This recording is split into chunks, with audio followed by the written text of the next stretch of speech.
আসসালামু আলাইকুম। আমি আবারও চলে আসলাম আপনাদের মাঝে নতুন কিছু নিয়ে।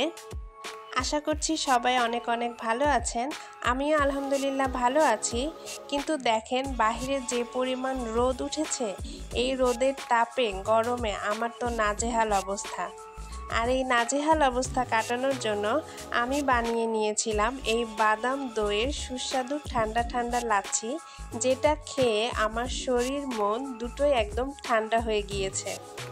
চলেন আপনাদের সাথে শেয়ার করা যাক আমি কিভাবে লাচ্ছিটা বানিয়ে নিয়েছিলাম। তো লাচ্ছি বানানোর জন্য আমার এখানে লাগবে মিষ্টি দই। এই মিষ্টি দইটা আমার ঘরে বানানো, যেটার রেসিপি আমার চ্যানেলে আছে, আপনারা চাইলে দেখে নিতে পারেন। আর লাগবে চীনা বাদাম, যেটাকে পিনাট আমরা বলি, আর সামান্য বরফ কুচি, সামান্য চিনি এবং পানি। তো প্রথমেই আমি এখানে একটা ব্লেন্ডার জার নিয়ে তাতে দইটা দিয়ে দিলাম। এরপর বাদাম, চিনিটা সামান্য পরিমাণে দিবেন, বুঝে দিবেন যেরকম মিষ্টি খেতে পছন্দ করেন।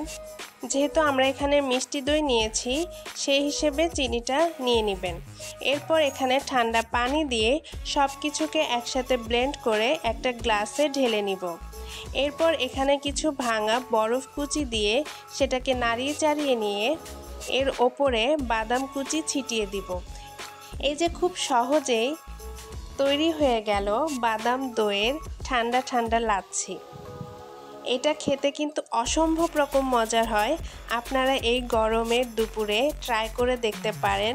মাস্ট ট্রাই একটা ড্রিঙ্ক। আজ এই পর্যন্তই।